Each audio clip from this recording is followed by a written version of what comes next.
Hello, and welcome to Relational Reset. This is the first wellness series that we're offering for 2026. We are really working to focus on how do we repair ruptures in relationships across all types of relationships, whether they're family ships, friendships, intimate ships, associateships, work relationships, and so on.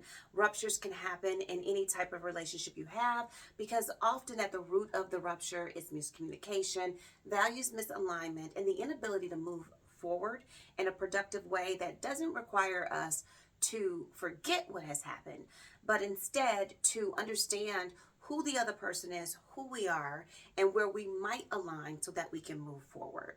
If you are just joining me, my name is Latoya Logan. I am a licensed therapist, trauma therapist, as well as a restorative justice practitioner. And the work that is being done here is going to focus around how do we center the aspect of repairing as opposed to getting rid of. And I know that can be difficult for some people because, we have this thing where I'm cutting off anything that doesn't serve me. And believe me, I am the cut off queen. When I'm done, I'm done. And that for me worked well in addressing the trauma I experienced as a child until I learned that you don't have to cut people off or throw them away. You just have to right size people, which also means you have to right size yourself. Sometimes you are showing up for people in a way they just don't have the capacity to acknowledge, accept, respect, or reciprocate. And that isn't on them. That has a lot to do with you. And so relational reset isn't about blaming someone else. It's about feeling empowered to understand who you are, what you want, and how to move forward in that. Episode 1 focused on communication, not for understanding of what you're saying, but communication to help the other person understand who you are, why what you're communicating is important, so they can understand how they might compliment you, why you need what you need, and to be better in the relationship. Episode 2 focused on a values alignment. I'm really trying to understand what you care about, what that looks like in action, how you expect that to be shown up in your life, and how you too demonstrate that in your life, so that when you're engaging with people, they really have an understanding of where you're coming from, so that there's less of a unspoken expectation and very clear understanding of what you want and why it's important to you.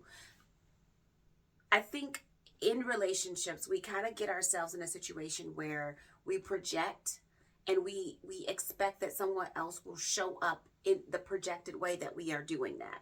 And it doesn't work that way. Other times we assume what is most important to a person and we say we're going to give them that. But they never said that that was what was most important. So communication and really articulating your values is key to repairing ruptures when they happen in relationships. For episode 3, we're going to focus on forgiveness. And there is a lot of misunderstanding around forgiveness. Some people feel that people have to earn forgiveness, that there is a thing that they must do on their own to gain your forgiveness. Others believe that forgiveness is a sign of weakness because it's letting them off the hook. And other people weaponize forgiveness. I'll forgive you if you meet all of my demands. And the moment you no longer do that, I'm going to pull this forgiveness back. So we're going to dive into what it really means to forgive, why we actually forgive, and most importantly, in the field of psychology, we really believe that forgiveness is measurable. It's not an I'm sorry. It isn't a gift. It truly is actionable steps that can be measured and change behavior and improve communication and better recovery when there is stress on the relationship. And so the first thing I want to start with is if you're considering forgiveness, you have to be honest with yourself and start by asking this question. Do you want to be right or do you want to heal the situation? Oftentimes people say they want forgiveness, but they just want to be right. They just want the other person to say, I was wrong. And then they want to engage in kind of a retributive exchange where because you were wrong, I'm going to treat you poorly for a while. I'm going to deny you access to certain things. I'm not going to share certain things with you because you were wrong. And I have to punish you for having been wrong. And remember, In relational reset, reparative work, we're not looking to punish. We're looking to heal. We're looking to repair. We're looking to get to some level of restoration in the relationship so that we both can move forward in a productive way. Because punishment hurts the other person, but it also ends up hurting you too. Because you spend far too much time invested in harming this person as opposed to healing yourself. And so this is about healing yourself, regardless of what the other person does or does not do. So when we think of forgiveness, you have to of course, always think about culturally what has forgiveness meant to you, traditionally what has forgiveness meant to you, what have you witnessed when others have demonstrated forgiveness around you, if they have, and then also too, are you a person who apologizes? It's interesting to me that so many people want someone else to apologize, but they fail to apologize for the things that they do. Whether it was intentional or unintentional, it doesn't matter. If you don't apologize, then you can't expect apology. It's like parents and children, and I struggle with this in my practice a lot, with parents who are like, this child is wrong and this child owes me an apology. And it's like, yeah, but you do too. And the reason your child doesn't know how to apologize is because you've never demonstrated it. You have been dead wrong sometimes as a parent. Yes, yes, yes. And instead of saying, wow, I was wrong here. My whole approach was inappropriate. It was disrespectful. It was belittling. There was a better way for me to explain to you why that was not the right thing to do. And I didn't do that. And as your guide, as your parent, as the person who was supposed to be modeling this positive behavior in adulthood, I didn't do that. I apologize. Doesn't happen. So if you don't do it, then your children don't learn to do it, which means when your children become young adults, teenagers, then they don't know how to apologize to you. And then what happens is you get into this thing where they owe you an apology and they say, well, you owe me an apology. And now we're arguing about who owes an apology instead of just saying, you know what, we both owe each other an apology. So just throwing that out there for those of you who kind of struggle with that a bit. When I say that forgiveness can be transactional or conditional, this is when people forgive until. You are forgiven until you do another thing that I don't like. And then when you do that thing, then everything that you have done in the last 25 years, I'm going to bring to the forefront and we're going to talk about it again.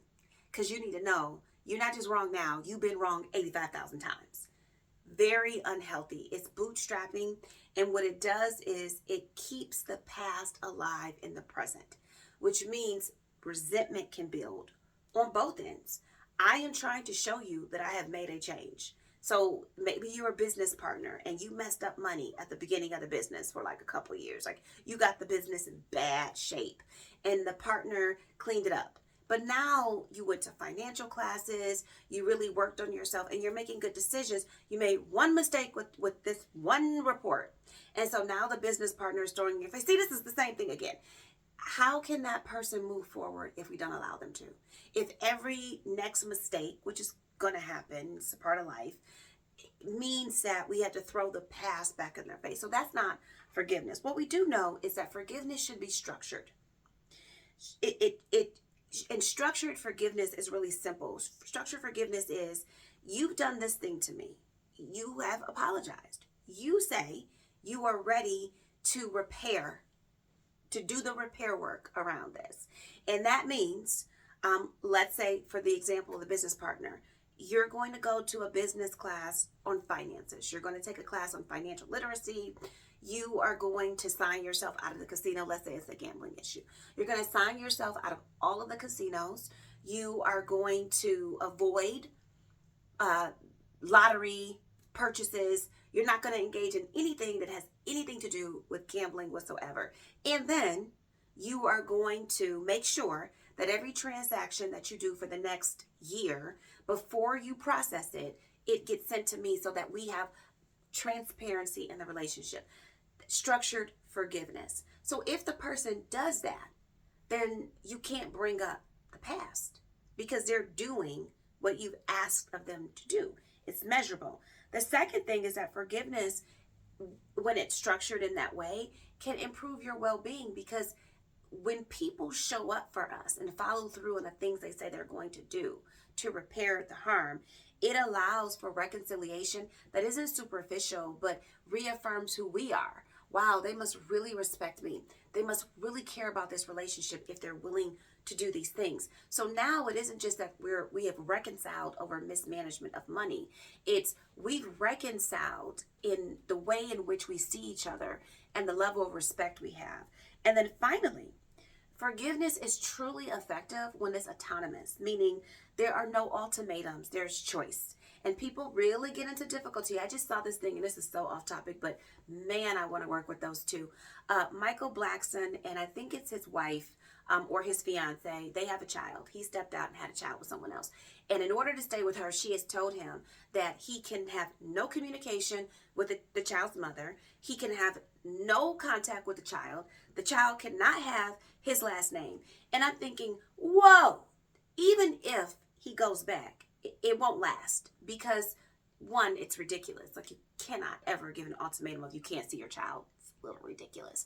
But let's just say you think it's not ridiculous. At some point, I mean, that's his child. So he will grow resentment toward you, even though he messed up and he shouldn't have, been unfaithful in the relationship. What's done is done. So if you force him to cut off his child, then the relationship with you is going to fail. Your child is going to suffer.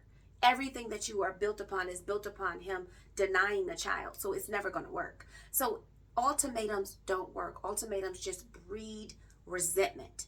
And at some point, it's going to blow up. So we don't engage in that. Choice is always emphasized. Because if you want to be with me, if you want this business to work, if you want our parent-child relationship to improve, then you'll make choices that will affirm that decision. People struggle with that part. Because, again, some people think that forgiveness is about punishing the other person. And the only reason in that particular situation with Michael Blackson to say you have to leave your child, never see your child, don't have any dealings, is to punish him for having the child. It isn't about forgiveness. It isn't about moving forward. It isn't about repairing the harm that was done. It's solely about retribution and punishment. And that never works. Never. So there is a really awesome forgiveness model. It's called the REACH model of forgiveness. And this is, like, in our field, we use these phrasings, evidence-based and validated, meaning there's enough empirical data and research to support it, but also it's been tried and tested over and over and over again. And if you utilize it, it works. So maybe you don't have the skill of forgiveness. A lot of people don't. I didn't growing up, which is why my cutoff game was crazy. You did one thing, you out. Even today, I'm working on it. I'm better, but I'm working on it, because that's unhealthy. The people are not throwaways. Even if they can't stay in the status that they were, it doesn't mean that you have to get rid of them. So the REACH model of forgiveness starts with, number one, you recall the hurt. You don't recall all hurts. This person is not responsible for what happened to you at 13 if they didn't do what happened to you at 13. So sometimes, like, this is really important to ground us here. Now, I want to make sure I clarify this. Sometimes people do things that remind us of a hurt that had nothing to do with them. And so now they've got compounded hurt that they're dealing with, something that happened before we ever knew them. And then because they're there, we try to hold them accountable for that hurt. We cannot do that. When you recall the hurt, it must be specific to the person standing in front of you. What did they do specifically? And why did it hurt you? You may say, this reminded me of something else. I know that that's not you and that's not your business. But I need to give you context as to why this thing is so much bigger than you think it is. But still focus on the specific hurt that they did. The second thing is empathy. It isn't about, I totally understand where you're coming from, because you may not. It isn't about, I've been through something similar, because you may not have. It's truly about compassion. while I have never experienced this and I don't quite fully understand the impact it has on you, I can see the hurt on you. I can see that this is clearly impacting you. And that does not make me feel good. I don't want that for you. Altruistic gift and forgiveness. So altruistic gifts are not Manolo Blahniks. They're not Gucci. They're not trips. They're not money. They're not going out to dinner. An altruistic gift is something that you give selflessly. You may have even done it anonymously. You may have volunteered your time, which is way bigger than purchasing something. If you're purchasing something and they say, well, I forgive you now, you're dealing with someone who's engaging in emotional manipulation and is emotionally underdeveloped. But if you're dealing with someone who is really interested in the repair work, then it's going to be the selfless gifts that don't have monetary value that is going to matter most. I have said on many of the trainings that I've done, if you see past videos, you'll hear me say this. I hate touching trash. Hate it, hate it, hate it. And I grew up in a household where my mother never took out trash. My father or my brothers always took out trash. So I, for better or worse, I just hate doing it. So the quickest way to make me feel great is to come pull my trash out and then pull the trash back in. Real simple, cost nothing, but it's a thing I hate to do. So if you were to do it, kudos to you. Altruistic gifts are something that really is about the person, something meaningful for the person. C, commit. You have to commit to the structured forgiveness. Whatever you agree to, you have to be unwavering, and we're going to get through this and we're going to work the plan. We can't get tired and fatigued and upset because this is what we agreed to do if we're interested in the repair. Hold on to forgiveness is H. And I love that because it goes back to what I was saying. Do not allow the past to erode the progress. So someone has done something and you can see, man, they are in this. They really are. Oh, it's great. And then one time you call, they don't answer. Oh, this is the past again. No. We're not bringing the past into the future. We're going to stay focused on, we are moving forward. And it seems that we are, if you are. This model, regardless of what cultural background you have, your gender, relationship type, has been tested and it works.